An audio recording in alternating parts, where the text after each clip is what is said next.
ഇന്ന് ഒരു മട്ടൻ ബിരിയാണി തയ്യാറാക്കാം. അതിനായിട്ട് ഏകദേശം ഒരു 200 ഗ്രാം മട്ടൻ തൈരും ഉപ്പും ഇട്ട് കുറച്ച് നേരം വെച്ച് നന്നായിട്ട് കഴുകി എടുത്തുകൊണ്ടുവന്നിട്ടുള്ള മട്ടനാണിത്. പിന്നീട് അരി എടുത്തിട്ടുണ്ട്. അരിയും ഏകദേശം 200 ഗ്രാമോളം എടുത്തിട്ടുണ്ട്. ഇന്ത്യ ഗേറ്റിന്റെ ബാസ്മതി റൈസാണ് എടുത്തിരിക്കുന്നത്. ഇത് നമുക്ക് നന്നായിട്ട് കഴുകി കുറച്ചു നേരം വെള്ളത്തിലിട്ട് വെക്കാം. തയ്യാറാക്കുന്നതിന് മുമ്പിൽ വെള്ളത്തിലിട്ട് വെക്കാം. പിന്നീട് വേണ്ടത് സവാള, 2 സവാള ചെറുതായിട്ട് കനം കുറച്ച് നീളത്തിൽ അരിഞ്ഞു വെച്ചിട്ടുണ്ട്. മല്ലിയില, കുറച്ച് പുതിനയില, കുറച്ച് കറിവേപ്പില. മല്ലിയില ഇച്ചിരി കൂടിയാലും പുതിനയിലയും കറിവേപ്പിലയും കൂടാൻ പാടില്ല. പിന്നീട് വേണ്ടത് 2 തക്കാളി, കുറച്ച് പച്ചമുളക്, ഇഞ്ചി, വെളുത്തുള്ളി. ഇഞ്ചിയും വെളുത്തുള്ളിയും പച്ചമുളകും കൂടെ നമുക്ക് മിക്സിയിലിട്ടൊന്ന് ചതച്ചെടുക്കാം. തക്കാളി 2 എണ്ണം, നന്നായിട്ട് പഴുത്ത തക്കാളിയാണ്. ഈ തക്കാളിയുടെ സീസണിൽ എൻ്റെ വീട്ടിലുണ്ടായ തക്കാളി ചെടിയിലേത് ഞാൻ പഴുത്തു കഴിഞ്ഞ് കഴുകി വൃത്തിയാക്കി ഫ്രീസറിൽ വെച്ചിരുന്നതാണ്. അതുകൊണ്ടാണ് ഇത് നല്ല കട്ടിയായിട്ടിരിക്കുന്നത്. ഇനി തണുപ്പൊക്കെ ഒന്ന് പോയി കഴിയുമ്പോഴേ ഇത് സോഫ്റ്റ് ആവത്തുള്ളൂ. ഇനി നമുക്ക് തയ്യാറാക്കുന്ന കൂട്ടത്തിൽ ബാക്കിയുള്ള ഓരോ ഇൻഗ്രീഡിയൻസും നമുക്ക് ചേർത്ത് പോകാം. ആദ്യമേ ഈ മട്ടൺ നമുക്കൊന്ന് മാരിനേറ്റ് ചെയ്തെടുക്കാം. മട്ടൺ മാരിനേറ്റ് ചെയ്യുന്നതിനായിട്ട് നമുക്ക് മട്ടനിലോട്ട് സ്വല്പം ഉപ്പിട്ട് കൊടുക്കാം. മട്ടൻ ആവശ്യമുള്ള ഉപ്പിട്ട് കൊടുക്കാം. പിന്നീട് വേണ്ടത് മഞ്ഞൾപ്പൊടി, കുറച്ച് മഞ്ഞൾപ്പൊടി, പിന്നെ സ്വല്പം മുളക് പൊടി. അധികം വേണ്ട, കുറച്ച് മതി. കാരണം ഞാൻ പഴുത്ത മുളകാണ് പച്ചമുളകായിട്ടുള്ളത് എടുത്തത്. അധികം എരിവില്ലാത്ത മുളകായതുകൊണ്ടാണ് പഴുത്ത മുളക് തന്നെ അങ്ങ് എടുത്തത്. പച്ചമുളകിന്റെ എരിവും നമ്മുടെ എരിവിന്റെ ആവശ്യം അനുസരിച്ചും വേണം നമ്മൾ പച്ചമുളക് ചതച്ചെടുക്കാനായിട്ട്. ഇനി ഇത് നമുക്ക് നന്നായിട്ടൊന്ന് കൈകൊണ്ട് മിക്സ് ചെയ്തെടുക്കാം. ഒരു സ്വല്പം തൈരും കൂടെ ചേർക്കണമായിരുന്നു. ഞാൻ തൈര് ചേർക്കാനായിട്ട് പറയാനായിട്ട് മറന്നുപോയി. തൈരും കൂടെ ചേർത്ത് നമുക്ക് നന്നായിട്ട് ഇളക്കി മട്ടൻ വേവിച്ചെടുക്കാം. നമുക്ക് 1 സ്പൂണ് തൈര് ചേർത്ത് കൊടുക്കാം. അധികം പുളി ഇല്ലാത്ത തൈരാണ് ഞാൻ ചേർക്കുന്നത്. ഇവിടെ ഞങ്ങൾക്കാർക്കും അധികം പുളി ഇഷ്ടമല്ല. അതുകൊണ്ട് പുളിയില്ലാത്ത നല്ല കട്ട തൈരാണ് ചേർത്ത് കൊടുക്കുന്നത്. ഇതിനി നമുക്കൊന്ന് കൈകൊണ്ട് നന്നായിട്ട് മിക്സ് ചെയ്ത് കുക്കറിലോട്ടിട്ട് വേവാനായിട്ട് വെക്കാം. ഒരു 4-5 വിസിൽ വരുന്നത് വരെ നമുക്ക് മട്ടൻ വേവിച്ചെടുക്കാം. ഇത് നന്നായിട്ട് മിക്സ് ചെയ്തു. ഇനി നമുക്ക് കുക്കറിലോട്ടിട്ട് കൊടുക്കാം.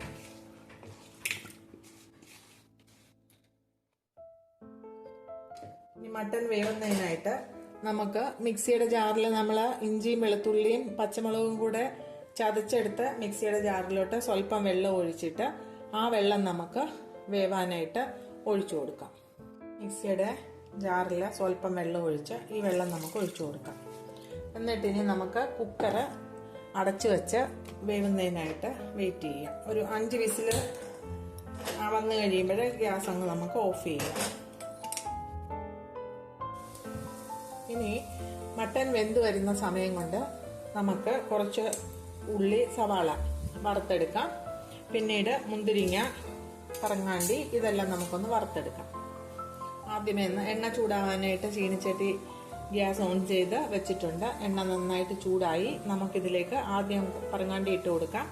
പിന്നീട് മുന്തിരിങ്ങ ഇട്ട് വറുത്ത് കോരിയതിന് ശേഷം സവാള ഇട്ട് വറുത്തെടുക്കാം.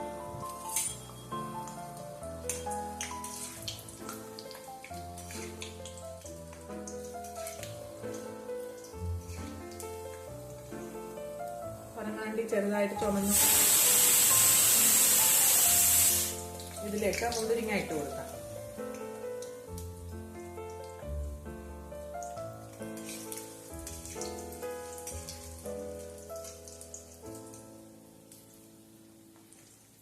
മുന്തിരിങ്ങായി മൂത്ത് വന്നു.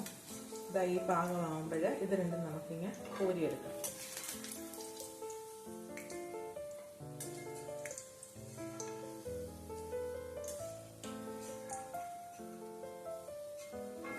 ഇനി നമുക്ക് സവാള ഇട്ട് വറുത്തെടുക്കാം.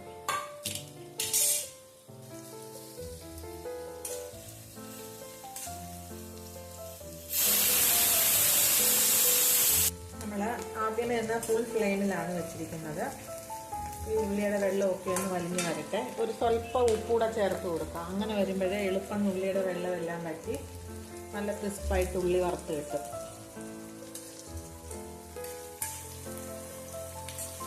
ഉള്ളി ഒരുപോലെ ഇളക്കി വറുത്തെടുക്കട്ടെ.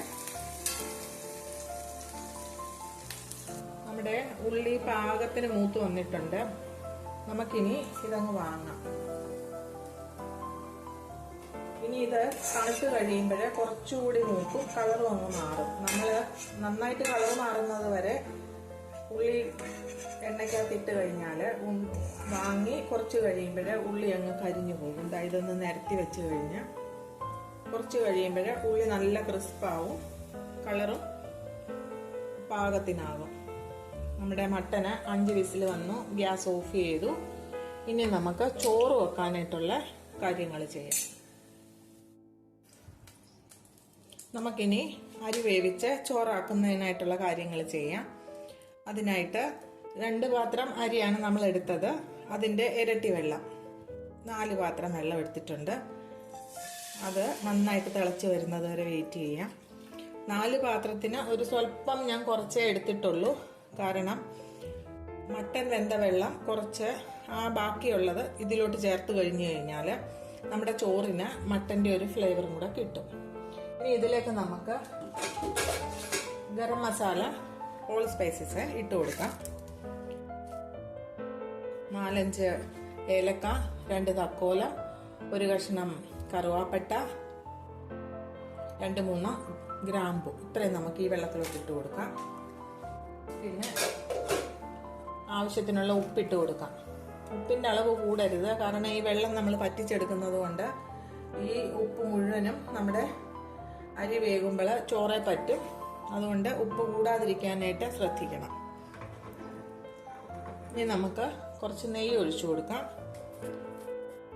നെയ്യ് ഒഴിച്ചു കഴിഞ്ഞ് കഴിഞ്ഞാൽ ചോറ് ഒന്നൊന്നേൽ പറ്റത്തില്ല. പിന്നീട് സ്വല്പം നാരങ്ങാനീര്. ഞാൻ നാരങ്ങാനീര് ഒരുപാട് ചേർക്കുന്നില്ല, കുറച്ചേ ചേർക്കുന്നുള്ളൂ. കാരണം പുളി കൂടാതിരിക്കാൻ വേണ്ടിയിട്ട് കുറച്ച് നാരങ്ങാനീര്. ചോറിന് നല്ല വെളുത്ത നിറം കിട്ടുന്നതിന് വേണ്ടിയിട്ടാണ് നാരങ്ങാനീര് ഉപയോഗിക്കുന്നത്.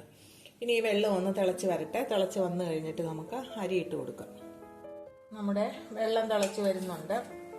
ഇനി ഇതിലേക്ക് നമുക്ക് സ്വല്പം ഇഞ്ചിയും വെളുത്തുള്ളിയും പച്ചമുളകും കൂടെ ചതച്ച് വെച്ചിരിക്കുന്നത് ചേർത്ത് കൊടുക്കാം. എന്നിട്ട് നമുക്കിനി അരി ചേർത്ത് കൊടുക്കാം.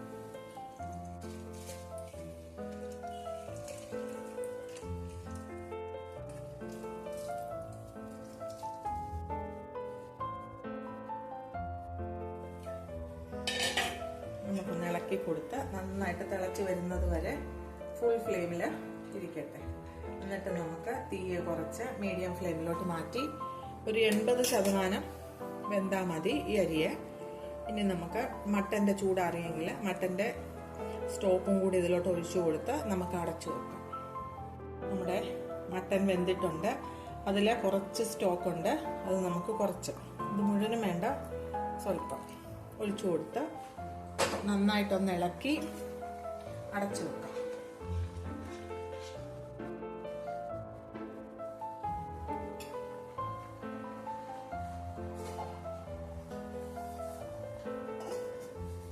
നന്നായിട്ട് തിളച്ചത് കൊണ്ട് നമുക്ക് തീയെ ഒരു മീഡിയം ഫ്ലെയിമിലോട്ട് അങ്ങ് മാറ്റാം. ഇനി അരി വെന്ത് വരുന്ന സമയം കൊണ്ട് നമുക്ക് മട്ടൻ്റെ ഗ്രേവി തയ്യാറാക്കാം. നമ്മൾ ഉള്ളി വറക്കാൻ ഉപയോഗിച്ച അതേ ചീനിച്ചട്ടി തന്നെ കുറച്ച് എണ്ണ മാറ്റിയിട്ട് വെച്ച് കൊടുത്തിട്ടുണ്ട്. ഇനി നമുക്കിതിലേക്ക് കുറച്ച് എണ്ണയുണ്ട്. ഇനി ഇതിലേക്ക് നമുക്ക് 1 സ്പൂൺ നെയ്യും കൂടി ചേർത്ത് കൊടുക്കാം. നെയ്യും കൂടെ ചേർത്ത് കഴിഞ്ഞ് കഴിഞ്ഞാൽ നല്ല ടേസ്റ്റ് ആയിരിക്കും. ഇനി 1 നുള്ള് ജീരകം ഇട്ട് കൊടുക്കാം.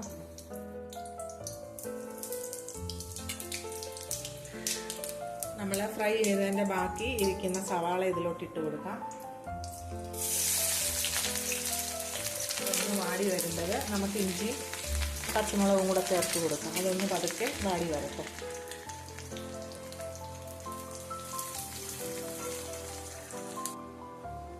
നമ്മുടെ ഉള്ളി ഒന്ന് വാടി വന്നിട്ടുണ്ട്. അതിലേക്ക് നമ്മൾ ചതച്ച് വെച്ചിരിക്കുന്ന ഇഞ്ചി, വെളുത്തുള്ളി, പച്ചമുളക് എല്ലാം ചേർത്ത് അതിൻ്റെ പച്ചമണം പോകുന്നത് വരെ വെയിറ്റ് ചെയ്യും.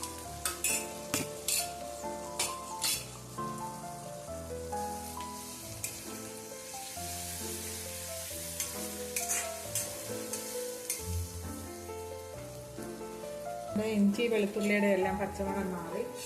ഇനി നമുക്ക് തക്കാളി അങ്ങോട്ട് ചേർത്ത് കൊടുക്കാം.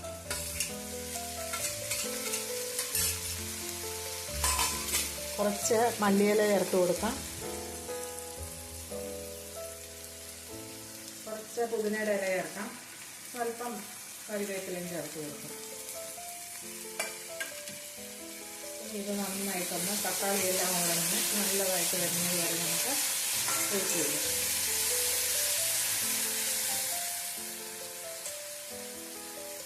നമ്മുടെ ഉള്ളിയും തക്കാളിക്കായും മല്ലിയിലയും എല്ലാം നന്നായിട്ട് വാടി വന്നിട്ടുണ്ട്. ഇതിലേക്ക് സ്വല്പം മഞ്ഞൾപ്പൊടി, അധികം വേണ്ട, കാരണം നമ്മൾ മട്ടൻ വേവിച്ചപ്പോൾ മഞ്ഞളിട്ടാണ് വേവിച്ചത്. മുളക് പൊടി ചേർക്കുന്നില്ല, കാരണം സ്വല്പം മുളക് പൊടിയും കൂടെ ചേർത്തിട്ടാണ് നമ്മൾ മട്ടൻ വേവിച്ചത്. ഇതിന് കളറ് ചുവന്ന കളറല്ല, ഒരു ഓറഞ്ച് മഞ്ഞ കളർ പോലുള്ള കളറായിരിക്കും ബിരിയാണിക്ക്. ഇനി നമ്മുടെ ഈ ഗ്രേവി നന്നായിട്ട് തയ്യാറായി. വേവിച്ച് വെച്ചിരിക്കുന്ന മട്ടൻ നമുക്കിതിലേക്ക് ഇട്ട് കൊടുക്കാം.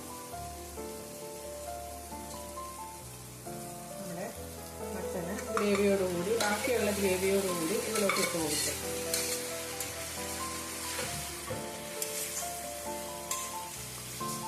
മട്ടന് നന്നായിട്ട് വെന്തിട്ടുണ്ട്.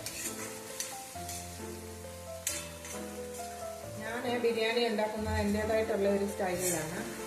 ശരിയാണോ തെറ്റാണോ എന്നൊന്നും എനിക്കറിയില്ല, പക്ഷേ ഇവിടെ വീട്ടിലുള്ളവർക്കെല്ലാവർക്കും വളരെ ഇഷ്ടമാണ്.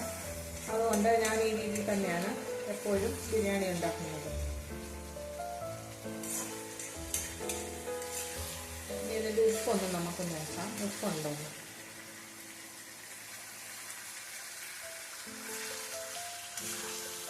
ഒരു ശകലം ഉപ്പും കൂടെ വേണം.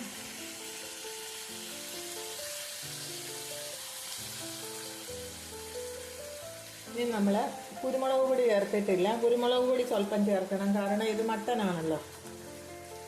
മട്ടന് കുരുമുളക് പൊടിയും കൂടെ ചേർത്തെങ്കിൽ ഒരു പ്രത്യേക ടേസ്റ്റ് വരത്തുള്ളൂ. ഇതിന് ഒരു 1/4 സ്പൂണ് കുരുമുളക് പൊടി ചേർത്ത് കൊടുത്തു. ഇനി നമുക്ക് ചേർക്കേണ്ടത് ഗരം മസാല.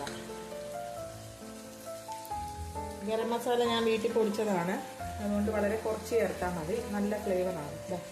ഇത് ഒരു 1/4 സ്പൂണോളം നമുക്ക് ചേർത്ത് കൊടുക്കാം. നന്നായിട്ട് ഇളക്കി തീരെ ഗ്രേവി അങ്ങ് വറ്റുന്നത് വരെ വെയിറ്റ് ചെയ്യേണ്ട. നമുക്ക് സ്വല്പം ഒരു മിനിറ്റ് കഴിഞ്ഞ് നമുക്ക് ഗ്യാസ് അങ്ങ് ഓഫ് ചെയ്യാം. സ്വല്പം ഗ്രേവിയോടുകൂടി തന്നെ നമുക്ക് ഗ്യാസ് ഓഫ് ചെയ്യാം. ദം ചെയ്യുമ്പോൾ അല്ലെങ്കിൽ തീരെ അങ്ങ് ഡ്രൈ ആയിട്ട്.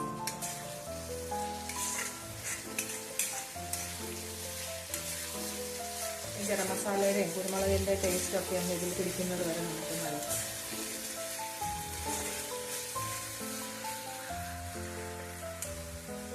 ഇപ്പോൾ ഏകദേശം 1 മിനിറ്റ് കഴിഞ്ഞു. നമുക്ക് ഗ്യാസ് അങ്ങ് ഓഫ് ചെയ്യാം. ഗ്രേവി തയ്യാറായി. ഇനി നമ്മുടെ ചോറ് എന്തായാലും നമുക്കൊന്ന് നോക്കാം. വെള്ളമൊക്കെ പറ്റി, വെള്ളമൊന്നുമില്ല. വേവൊന്ന് നോക്കട്ടെ. ഒരു 80% വെന്തു മതി. ഇനി ഗ്യാസ് ഒന്ന് ഓഫ് ചെയ്യാം. ഇനി നമുക്കിത് ദം ചെയ്യാനായിട്ട് വെക്കാം. നമുക്കിനി തയ്യാറാക്കി വെച്ചിരിക്കുന്ന മട്ടൻ്റെ കറിയും ചോറും ദം ചെയ്യാനായിട്ട് വെക്കാം, മിക്സ് ചെയ്ത്. അതിനായിട്ട് ഞാൻ ഓവൻ്റെ അകത്താണ് ദം ചെയ്യാനായിട്ട് വെക്കുന്നത്. ഒരു 10-15 മിനിറ്റ് നേരം ഓവൻ്റെ അകത്ത് വെച്ച് കഴിഞ്ഞ് കഴിഞ്ഞാൽ നല്ല പാകമായിട്ട് കിട്ടും. ഓവൻ ഇല്ലെങ്കിൽ നല്ല കാറ്റ്, ആവി പുറത്ത് പോകാത്ത രീതിയിലുള്ള അടപ്പുള്ള ഒരു പാത്രത്തിനകത്ത് ദം ചെയ്ത് ഒരു പഴയ ദോശക്കല്ലോ തവയോ എന്തെങ്കിലും ഉണ്ടെങ്കിൽ അതിൻ്റെ മുകളിലോട്ട് വെച്ച് ഒരു 10-15 മിനിറ്റ് നേരം തീ വളരെ ലോ ഫ്ലെയിമിലോട്ടാക്കി ദം ചെയ്താലും മതി. ഇനി നമുക്കിതിലോട്ട് കറി ഒഴിച്ചു കൊടുക്കാം. മട്ടൻ കറി. ഏറെ ഉള്ളപ്പോഴേ പകുതി മട്ടൻ കറി താഴെ ഒഴിച്ചു, പിന്നെ ഒരു ലെയർ ചോറിട്ടു, പിന്നെ ഒരു ലെയർ മട്ടൻ കറി, പിന്നെ ചോറ്. അങ്ങനെയാണ് ഞാൻ ചെയ്യുന്നത്. ഇതിപ്പം കുറച്ചുള്ളത് കൊണ്ട് ആദ്യമേ എന്ന മട്ടൻ കറി മുഴുവനുമായിട്ടും ഒന്ന് ഇട്ടു. ഇനി ഇതിൻ്റെ പുറത്തോട്ട് നമുക്ക് കുറച്ച് മല്ലിയില, പുതിനയിലയും കറിവേപ്പിലയും കൂടി ഇട്ട് കൊടുക്കാം. കുറച്ച് നമ്മൾ വറുത്ത് വെച്ചിരിക്കുന്ന ഉള്ളി ഉണ്ടല്ലോ, ഇതാ ഈ ഉള്ളി ഇട്ട് കൊടുക്കാം. ഇനി ഇതിന്റെ മുകളിലോട്ട് നമുക്ക് പകുതി ചോറിട്ട് കൊടുക്കാം.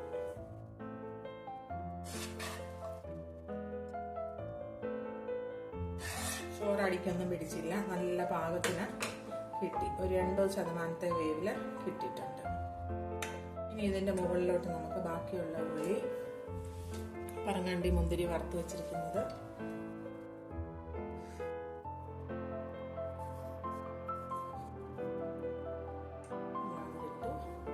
ഇനി കുറച്ച് മല്ലിയില, പുതിനയില, കറിവേപ്പില,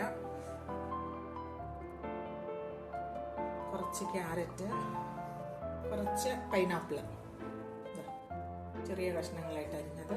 വേണമെങ്കിൽ ഇട്ടാൽ മതി, നിർബന്ധമില്ല. ഇത് ഇടയ്ക്കിടയ്ക്ക് കടിക്കുമ്പോൾ ഒരു ചെറിയ മധുരം, ഒരു നല്ല ടേസ്റ്റ് ആയിരിക്കും. ഇത് തുറന്നു കഴിയുമ്പോൾ നല്ല ഫ്ലേവർ ആയിരിക്കും പൈനാപ്പിളിന്റെ വെന്ത് വരുമ്പോൾ. ഇനി ഇതിന്റെ മുകളിലോട്ട് നമുക്ക് കുറച്ച് നെയ്യ് ചേർത്ത് കൊടുക്കാം.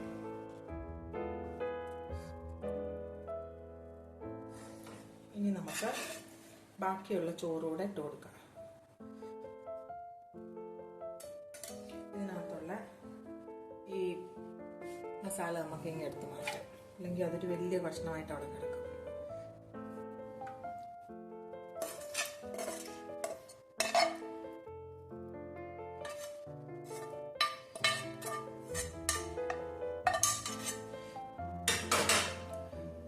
നമുക്ക് നന്നായിട്ടൊന്ന് നിരത്തി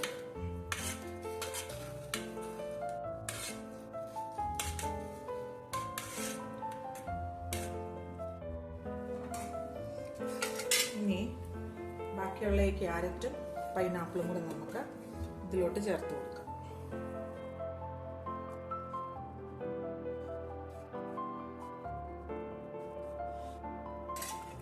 ഇനി ഇതിന്റെ മുകളിലോട്ട് സ്വല്പം നെയ്യ്, 1 സ്പൂൺ നെയ്യ് നമുക്ക് ഒഴിച്ചു കൊടുക്കാം. എല്ലാവരും ഹെൽത്ത് കോൺഷ്യസ് ആണെങ്കിലും ബിരിയാണി ഉണ്ടാക്കുമ്പോൾ സ്വല്പം നെയ്മയം ഒക്കെ ഉണ്ടെങ്കിൽ ഒരു നല്ല ടേസ്റ്റും നല്ല മണവും കഴിക്കാനൊരു രസവും ഒക്കെ വരത്തുള്ളൂ.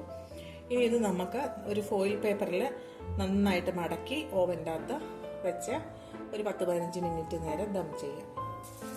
ഫോയിൽ പേപ്പർ കട്ട് ചെയ്തു. ഇനി ഇത് നന്നായിട്ട് വെച്ച് നമുക്ക് അടച്ചു വെക്കാം. എന്നിട്ട് കുറച്ച് നേരം പ്രീ ഹീറ്റ് ചെയ്ത ഓവനിലോട്ട് വെച്ച് നമുക്കിതൊന്ന് ബേക്ക് ചെയ്തെടുക്കാം.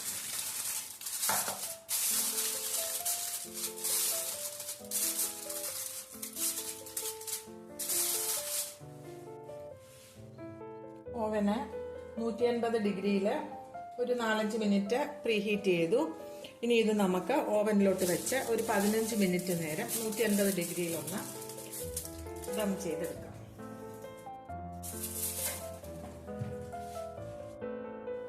ബിരിയാണി തയ്യാറായി വരുന്ന സമയം കൊണ്ട് നമുക്ക് സലാഡ് ഉണ്ടാക്കാം. ബിരിയാണി എന്ന് പറയുമ്പോൾ സലാഡ് ഒഴിച്ചുകൂടാൻ പറ്റാത്ത ഒരു വിഭവമാണല്ലോ ബിരിയാണിയുടെ കൂടെ. അതിനായിട്ട് ഒരു ചെറിയ കഷ്ണം ക്യാരറ്റ്, ചെറിയ കഷ്ണം കുക്കുംബർ, ഒരു ചെറിയ സവാള, ചെറിയൊരു കഷ്ണം ഇഞ്ചി, ഇത്രയും വേണ്ട, കുറച്ച് മതി. ഇത് കൊത്തി അരിയുന്നതിനുള്ള സൗകര്യത്തിനാണ് ഇത്രയും വലിയൊരു കഷ്ണം എടുത്തത്, മിച്ചം വരും. സ്വല്പം മല്ലിയില, പിന്നെ തക്കാളി. ഇത് ഞാൻ ചെറി തക്കാളിയാണ് എടുത്തിരിക്കുന്നത്, സലാഡിന് പറ്റിയതാണ് ചെറി തക്കാളി. ഇതെല്ലാം നമുക്കൊന്ന് ചെറുതായിട്ട് അരിഞ്ഞു കൊണ്ടുവരാം. സലാഡിലോട്ട് പച്ചമുളക് അരിഞ്ഞിടുന്ന കാര്യം പറഞ്ഞില്ല. 2 ചെറിയ പച്ചമുളക്, അധികം എരിവില്ലാത്തത്. ഇതാ ഇഞ്ചി ബാക്കിയേ എടുത്തുള്ളൂ, ബാക്കി ഇത്രയും മിച്ചമുണ്ട്. ഈ പച്ചമുളകും കൂടെ അരിഞ്ഞ് ചേർക്കാം. സലാഡിൽ പച്ചമുളകൊക്കെ അരിഞ്ഞ് ചേർത്ത് കഴിഞ്ഞു. ഇനി നമുക്ക് ആവശ്യത്തിനുള്ള ഉപ്പ് ചേർക്കാം. ഉപ്പ് അവരവരുടെ ആവശ്യത്തിനനുസരിച്ചാണ് ചേർക്കേണ്ടത്. ഇനി നമുക്ക് തൈര് ചേർത്ത് കൊടുക്കാം. ഞാനിവിടെ ചേർക്കുന്നത് മിൽക്കി മിസ്റ്റിന്റെ പുളിയില്ലാത്ത കട്ട തൈരാണ്. ഞങ്ങൾക്ക് പുളി ഒട്ടും ഇഷ്ടമല്ല, അതുകൊണ്ടാണ് പുളി ഇല്ലാത്ത തൈര് ചേർക്കുന്നത്. തൈരിൻ്റെ പുളിയൊക്കെ അവരവരുടെ ആവശ്യത്തിനനുസരിച്ച് നമ്മുടെ വീട്ടിലുള്ള തൈര് ഏതാണോ അത് ചേർക്കാം. ഇനി ഇതൊന്ന് നന്നായിട്ട് ഇളക്കി മിക്സ് ചെയ്ത് നമുക്കതിൻ്റെ ഉപ്പൊക്കെ ഒന്ന് നോക്കാം. അങ്ങനെ നമ്മുടെ സലാഡും തയ്യാറായി. ഉപ്പൊക്കെ പാകത്തിനാണ്. വെള്ളം വേണ്ടവർക്ക് സ്വല്പം വെള്ളം ഒഴിച്ച് നീട്ടാം. ഇങ്ങനെ മതിയെങ്കിൽ ഇങ്ങനെ ഉപയോഗിക്കാം. ഞാനിപ്പോൾ ഇങ്ങനെയാണ് എടുക്കുന്നത്. ഇതിൽ മല്ലിയുടെ ഇലയുടെ ഒരു ചെറിയ ഫ്ലേവറും ഇഞ്ചിയുടെ ഒരു ചെറിയ സ്വാദും വരുന്നുണ്ട്. ഒരു 15 മിനിറ്റ് കഴിഞ്ഞു. എന്നിട്ട് ഒരു 5 മിനിറ്റ് കൂടെ കഴിഞ്ഞിട്ടാണ് ഞാൻ ഓവനിൽ നിന്ന് ഈ ബിരിയാണി എടുത്തത്. നമുക്കിനി ഇതൊന്ന് തുറന്ന് നോക്കാം. എന്നിട്ട് നമുക്ക് വേറൊരു പാത്രത്തിലോട്ട് വിളമ്പാം.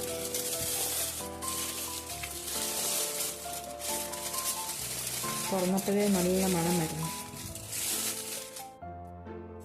പൈനാപ്പിളിൻ്റെയും നെയ്യുടെയും എല്ലാം നല്ല മണം വരുന്നുണ്ട്. നമുക്കിനി ഇത് വേറൊരു പാത്രത്തിലോട്ട് വിളമ്പാം.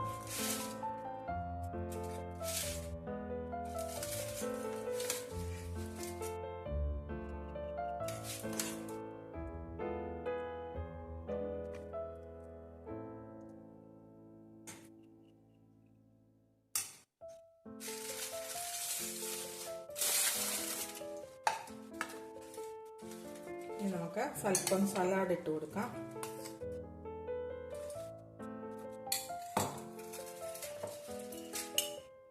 ഒരു കഷ്ണം അച്ചാറ്, നാരങ്ങയുടെ അച്ചാറാണ്.